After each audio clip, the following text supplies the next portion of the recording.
Okay, good morning once again, my dear grade 8 students. And for your quarter 4, week 5 topic, we have about the healing the effects of labor migration on the Filipino family.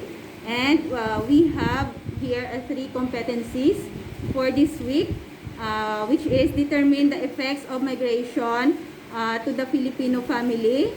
Second, we have to examine the causes of migration in the Filipino family. And last, we have to conclude that the threat of migration to the Filipino family can be overcome with the help of strengthening the love of the family and shaping the personality of each of its members. So according to Pope Francis, every threat to the Filipino is a threat to society itself.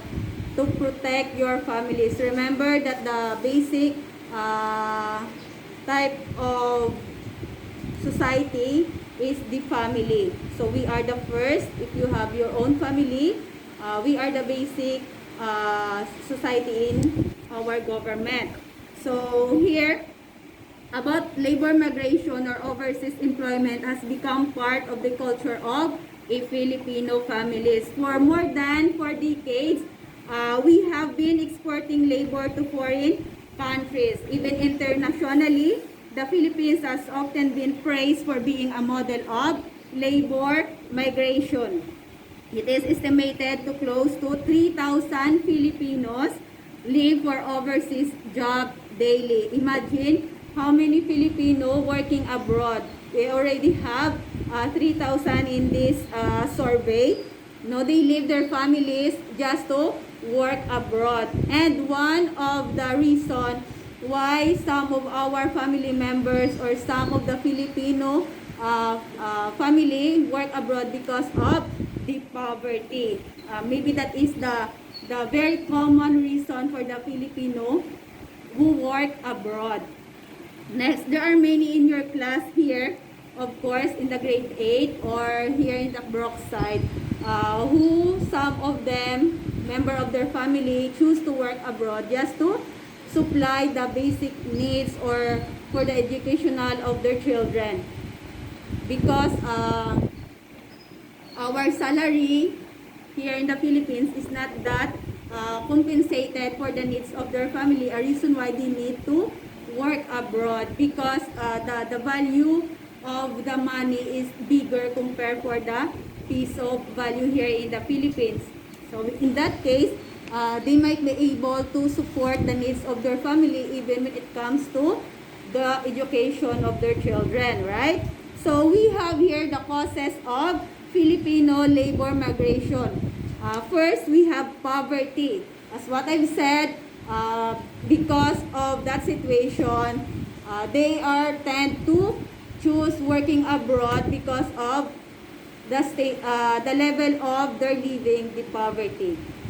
No, and while they are working abroad, they can send money to their family to support their financial needs, the basic needs of their family, as well as for the future of their children, for the education. All right, and then we have the globalization.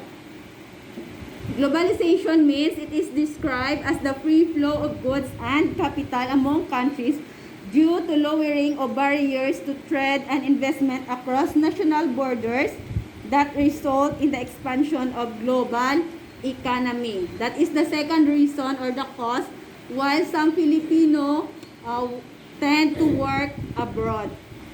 And we have also the effects of labor migration on our family.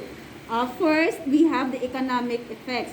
Of course, those Filipino who decide to work abroad is for the economic effect. That is the first effect of working abroad, immigrating to other countries because of the economic. Our economy will rise because of the money that our Filipino workers send to the Philippines, sending to their family. So it is a reason our economy rise because of the Filipino work abroad. And in current day, for the modernization, they are also considered as our hero, our OFW.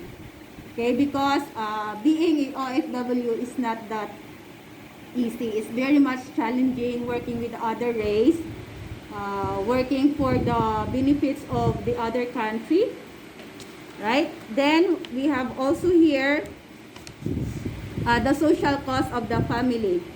No, it's not just for the effects of the economic, but also there is an effect for the family, especially if both parents are working abroad, a mother and a father, or sometimes mostly a mother, and those children who also have an overseas worker, just like your father being a seaman.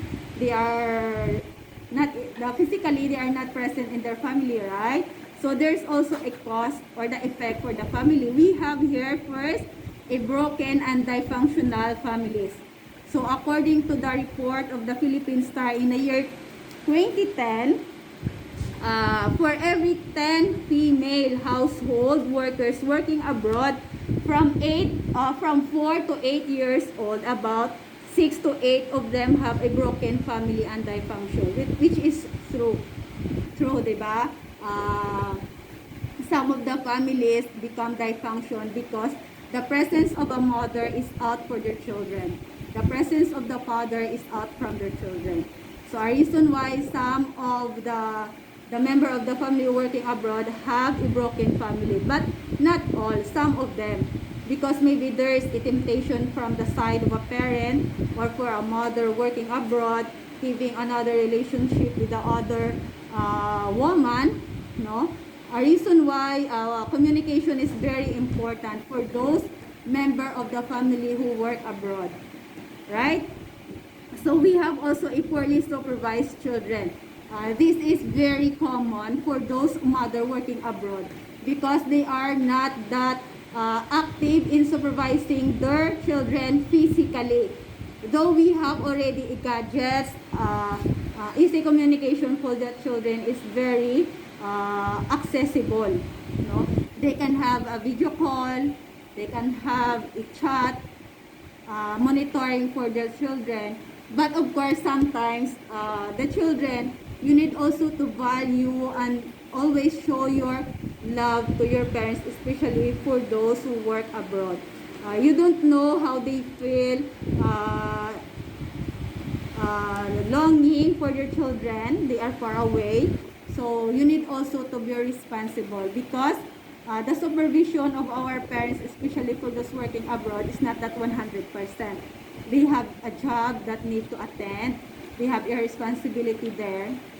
So the cost of without the presence of a mother is a big deal, especially for the children, especially for the teenager like you, right? Then we have also longing for parental care.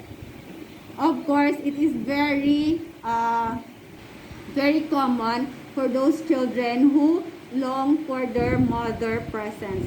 Though we have a gadget, you have an internet, doing some video calls with your parents or for your mother who work abroad, but still the presence of your mother is very much important, no? Because it is have a difference, the distance and the presence of a mother, but don't take it for granted.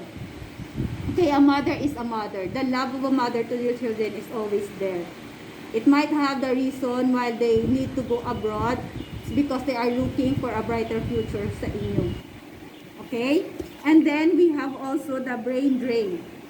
The brain drain here is that Philippines produces a lot of professions or a lot of professionals. But then, those professionals, after graduating in their studies, they decided to work abroad. No, Philippines may have this, what do you call, lack of professional here working in the Philippines is because most of them or some of our professionals tend to apply to the other countries to serve the other countries. Okay, time will come, those professionals have their, what do you call this one? they can have an asset to the other countries because they work there. No, but the effects for the Philippines is the economic effects because they tend to send those money for their family here in the Philippines. But were those our nurses, our engineers, most of them working abroad, right? Then the responsibility of a government on migration for work. In this responsibility of the government, its official and employees to deliver a consistently diligent, honest, and efficient system of government service. And one of them, and this can be done through strengthening our national Filipino economy. Then the second, we have delivering prompt and low cost of social services, effectively implementing the government's program. Okay, and activities that encourage the improvement of their physical, academic, moral, and social aspect of every Filipino citizens. And then, we have also to safeguarding a clean and healthy environment. Because if we live in a clean and healthy environment as well, the Filipino citizens will also live in a healthy way. Okay, in a healthy way. Okay? And beyond this basic obligation, the government should strengthen the Filipino family by helping develop the humanity of its members through the program and activities that encourage the improvement of our economic or even academic and social aspect of every Filipino citizens. And that is our topic for this week. And I hope that you learned something from it, my dear grade 8. Thank you.